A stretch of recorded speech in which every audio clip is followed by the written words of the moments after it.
Yo, what's good guys? I recently put out a video, I'm sure many of you saw, going over some popular film questions and many questions that I get. And one of the ones that popped up a lot that you guys said that you wanted to see a full dedicated video on was how I edit my film photos. This is seemingly a really popular question, how I get these kind of soft, dreamy, yet colorful like photos out of film. And we'll definitely get to that, but there's a little bit of kind of a thought process that goes into it that I want to share first. But before we get to that, I want to make a drink. So let's do that.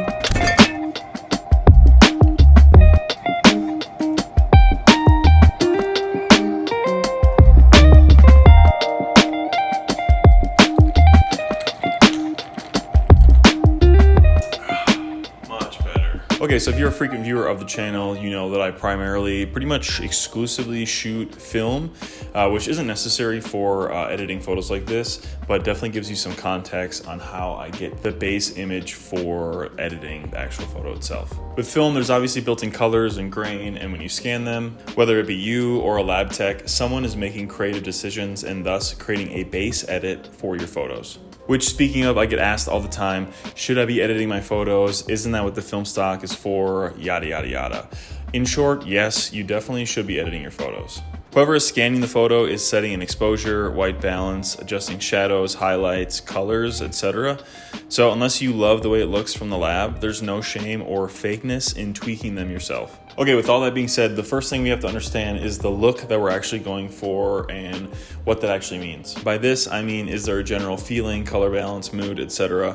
For me, I tend to try to stick fairly true to life colors, but with a more airy, less contrasty, dream-like, glossy warmth to it. If that makes any sense, I feel like a pompous ass explaining it like that, but for lack of better terms, that's my description.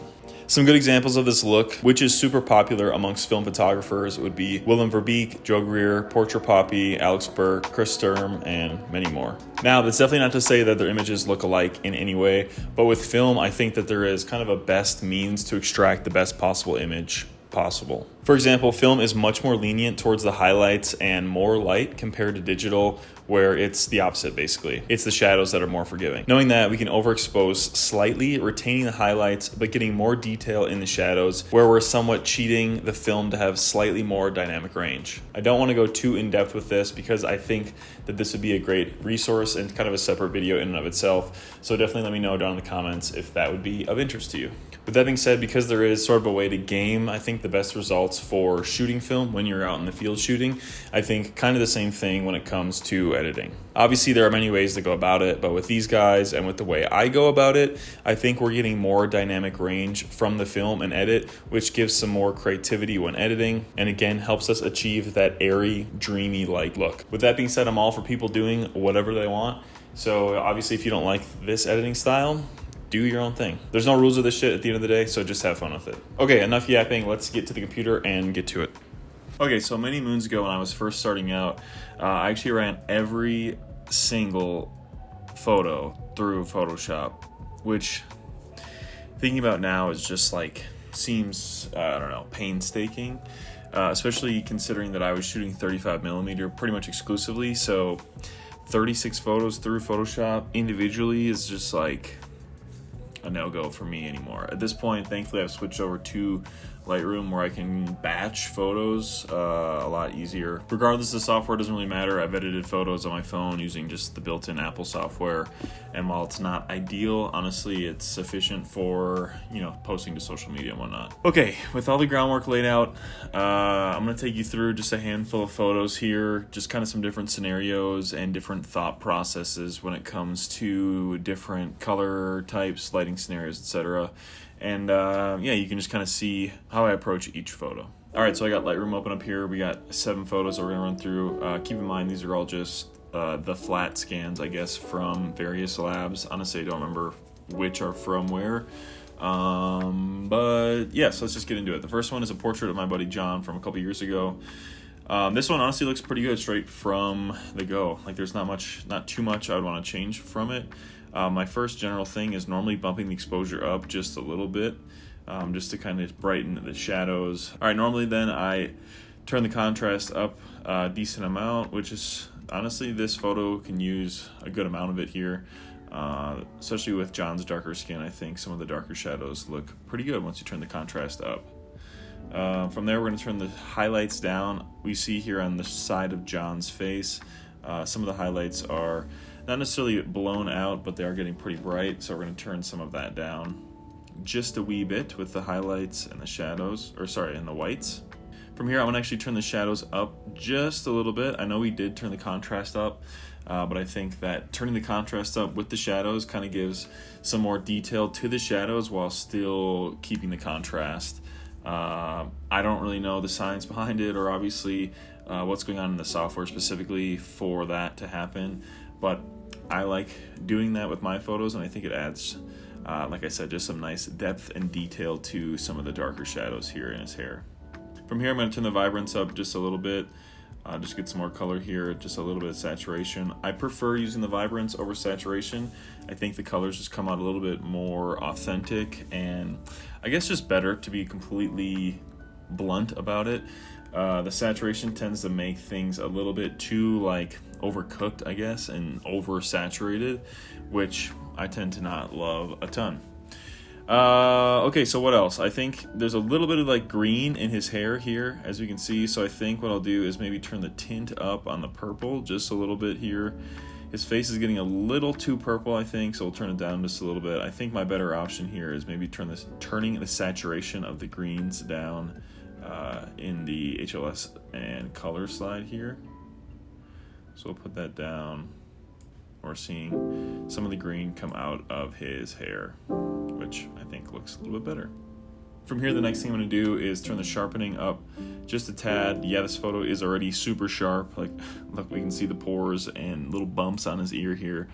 But we are going to be posting it to social media or for a YouTube video or whatnot, so it is going to be compressed. So just giving it that little bit of extra sharpness is just going to make things look more clean, I guess. That pretty much wraps it up for what I would do for this photo of John. We could definitely spend more time here tweaking some of the colors. There's a little bit of yellow in his scalp here, and if I wanted to bring it into Photoshop and take some of the scratches and grain here and maybe some of even the blemishes on his face, but honestly I think that's a little too much for me, to be completely honest. And yeah, I think this photo looks really good as it is now. So let's move on to the next. Okay, so this photo is a good example of changing a photo which doesn't have the most pleasant color palette, in my opinion, to black and white to make a, I guess, just better, more powerful scene in general. This photo isn't the greatest composition, and it's actually technically out of focus. I'm focusing on the ducks here or something. I don't know what I was doing. But in this case, yeah, the first thing I would do is just turn the vibrance and saturation down and just get to a black and white point here, and then start playing with some of the exposure, contrast, etc. settings.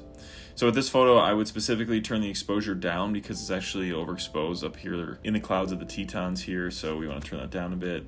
We're gonna crank the saturation. We're gonna crank the contrast here because I think black and white photos definitely look much better when they're contrasty. Turn the shadows up just a little bit to give us some more detail in the shadows here down in the foreground. And then we're going to do the opposite with the highlights and whites, turning them down, giving us some more detail in the clouds and taking some of that overexposure away. Thankfully, we don't have to worry about the color temperature or tint at all because obviously it's black and white. No specific color saturation, obviously, again, because it's black and white. I would do the same thing as the photo I just did with John, especially because this one's technically out of focus. I would turn the sharpening up quite substantially. The sharpening tool in Lightroom is pretty good without giving too much grain, in my opinion at least.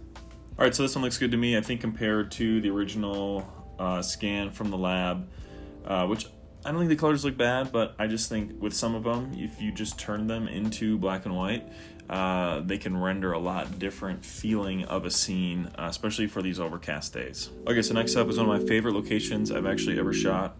This is just outside Acadia National Park in Maine. I just kind of stumbled across this scene of a couple houses and this cool old Vanagon park next to some flowers. I think the scan right away from this is pretty good, but I think there are some things we can do to improve it. The first thing I'm going to do is bump the exposure up just a little bit. The scene is like pretty much perfectly exposed, but I want to get a little bit more detail in the shadows here.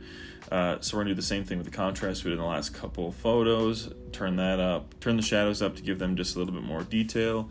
Again, we're gonna turn the highlights down with the whites down just to give some more detail in these faraway clouds here that are peaking just a little bit. And then honestly, the colors look pretty good to me. I'm gonna turn the vibrance up maybe just a hair, but with the golden light shining and everything, it looks pretty darn good. I think the white balance looks good. It's a nice warm shot, so I don't wanna try to make it too warm or make it too cold. Yeah, I think the lighting on the houses, you know, giving this yellow glow compared to the bluer tone of the shadowed road, gives a nice balance to the scene. Again, I'm going to sharpen it up a decent amount here just to give some more detail to it. And yeah, I think that wraps it up for this one.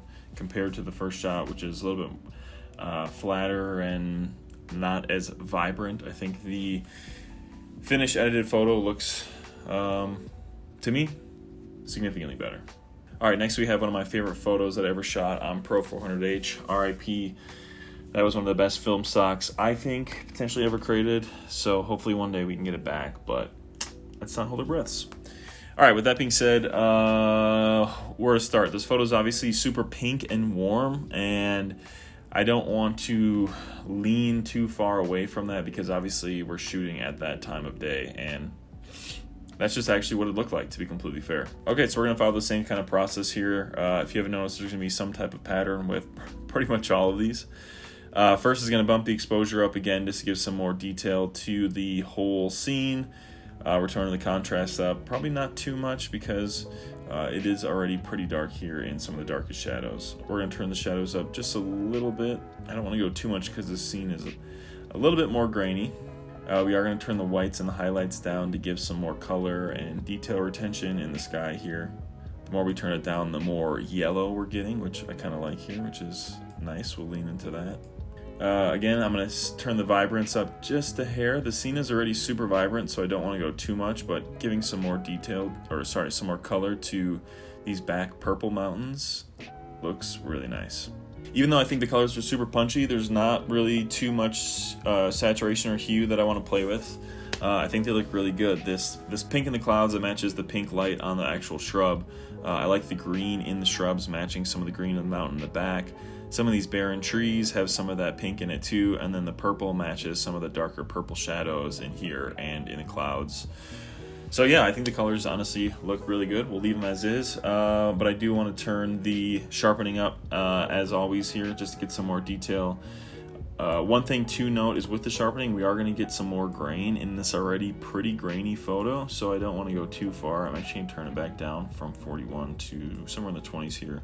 And yeah, I'm liking this. Obviously, if this was Photoshop, or I would bring it into Photoshop and then clean up some of these hairs and dust that I scanned in from the scan itself, but we can't do that in Lightroom, so that would have to be a separate process. But I think that's pretty self-explanatory. You can take like the dust removal tool and just paint over it, and Photoshop is pretty damn good at getting that stuff out. All right, next up is a photo I took on this Olympus point and shoot when I was out in Utah. Again, the first thing we're going to do is turn the exposure up just a little bit to give us some more detail in the whole scene. Turn the contrast up because we do have some more wiggle room in the shadows here. We're going to turn the shadows up to give a little bit more detail in those, and then turn the highlights down and whites down as always. So here we're at a good base point, I think, where the shadows are a little bit brighter. We're seeing just a little bit of the grain, which is okay with me, and the sky is still nice and blue. We're not losing any detail in the highlights or whites or anything. So I'm going to turn the vibrance up here. With this scene, because it's pretty muted tones, I think we can go pretty far with the vibrance and get some nice colors here in some of the shadows of the rocks, the shadow on the camera here, which is this nice blue hue. Even the green here, I think this looks pretty good. I'm gonna turn it down just a little bit. I think we're a little Willy Wonka-fied, I guess you could say, here, where I think this is a better spot here in the mid-50s for the vibrance. Saturation I'll probably just bump up just slightly. And yeah, it looks pretty good to me. Again, I think the colors look pretty damn good. I'm not going to mess with the hue saturation on there, but I will, again, go back to the sharpening and turn that up. We're going to get quite a bit of detail here on the camera and like my tattoos compared to leaving it as is. So obviously I think we want to do that. So yeah, this one looks pretty good to me too, which compared to the original photo, which is significantly more flat, yeah, I think it looks really good. That being said, I do like getting the images more flat from the lab because I think it gives you some more flexibility when you are editing it yourself. You can kind of fill in the colors, the saturation, the contrast, etc. On your own free will. All right, next is a photo that I think is going to be honestly irreparable, which is not a big deal, but I think it's just a testament to how important it is to get a good base scan. This is just so contrasty and it's so underexposed here. The shadows are just crushed and it's so dark, and there's so much more room here for highlight detail retention. Honestly, I'm not really sure what happened. I'm guessing I shot this super underexposed, and that's a big reason why the scan sucks, for lack of better terms. Even if we go totally black and white with it, I think it's just, I don't know. I don't think it's savable. I think the shadows are too dark. Honestly, this doesn't look great. And yeah, that's a testament to the importance of metering and scanning all your photos correctly. So when you get to the edit, you actually have some flexibility and ability to make a decent edit with the photo. All right, last up is this photo I was out off-roading with the Sherpa dudes in Utah. I think this photo is pretty cool. It's a cool point of view seeing some of the guys getting ready for the trail with the newest Tacoma and all the roof rack and stuff built out for it through my 4Runner passenger side window here. One thing I noticed right when I got the scans back with this photo specifically is how green of a hue this all is, especially with the interior here, but we can easily fix that. So again, like the other photos, I'm going to turn the exposure up, giving us a little bit more detail, turning the contrast up, turning the shadows up to give us a little more detail in the shadows, and then turning the highlights down just a smidge. The photo thankfully isn't too contrasty, so we don't have to go too far with it, but you get the hint. Okay, from here, I'm going to try to white balance it a little bit. I'm going to turn it to a little bit more purple. Obviously, we're in Utah, so it's a pretty red and warm environment, not necessarily super green and cool or anything. So we'll lean a little bit into the warmth here with those two. I think I'll actually turn the vibrance and saturation down just a smidge, because I think we can lean into the more muted tones with the kind of wacko color scheme we got going on here. All right, from here we're gonna go to the green color saturation and turn that down, honestly, quite substantially, which does stink. We're gonna lose some green in the shrubs here, but I think that's a well worth sacrifice to get some of the correction on the actual foreground here fixed. Okay, with that being said, I think the yellows are still looking a little too green for my liking, so I'm going to go into the hue here and turn the yellows just a tad more warm here just to get some of that green out, and I think that looks a bit better. We are getting some warmth here on like the highlights of the truck, but I think that fits in more with the red sand and red rocked Utah vibes of this trip, I guess. And then lastly, yes, we are going to turn the sharpening up again. We're going to get some more detail on the Tacoma here, so we want to make sure we do that. And yeah, I think this looks pretty good compared to the original, which is a little too contrasty and green for me, especially with the foreground. I think this is a lot more usable of a photo and looks pretty good. Just for shits and gigs, I think something else we could have done, because the colors are just kind of wonky in general, is again, just turn the vibrance and saturation down, and then just play with some of the sliders from here, and you can get a pretty cool black and white shot, and you don't have to worry about all of the crazy color balancing and whatnot that comes with it. I don't think there's any shame with turning color photos or color negative film or whatever into black and white if some of the photos turn out, or if some of the colors turn out not great. I think some of the film purists would disagree, but ultimately it's your film, and this is a hobby for 99% of us, so you should just do whatever makes you happy and you're having the most fun with the film. So in short, the idea is to decontrast the scene, giving some more airy feel and dynamic range to both the shadows and the highlights. Obviously, contrast is still very important, otherwise the image will look flat, strange, and more like a raw image. We still want to make sure we have some punch to it in most cases. Oh, and something also noteworthy that I totally spaced out until this point now is for most of the medium format photos that you've seen, not necessarily in this video, but in videos past, I am using a Tiffin Pro Mist softening filter. What this does is basically blooms the highlights, again, creating a more dreamy, sort of washed out glowing effect on the highlights, which I really do like personally. These are fairly inexpensive and also provide some protection on the lens as well. For what it's worth, my Mamiya 7 one literally does not leave the lens, so it might as well be glued on. Otherwise, I hope this gives you some insight on the editing process in a few different photo scenarios and situations. I try not to overcomplicate things and honestly just make editing short and simple, which maybe isn't something you guys want to hear. I feel like so many YouTubers are trying to sell like some miracle LUT or something, which I guess in my opinion, as also a consumer, this is a lot easier than paying $50 to get a LUT and then throwing that on every photo kind of lazily. Especially in this situation, I think you're starting to learn how to actually color correct both photo and potentially video in the future if you go that route as well. Otherwise, that's gonna wrap it up for this one, guys. Let me know down in the comments what you think about the editing process. Is this as simple or as difficult as you thought it would be? And let me know if you tried out and have any success with this editing workflow. Otherwise, that'll do it for this one, guys. Until the next one, stay safe, stay shooting. Adios.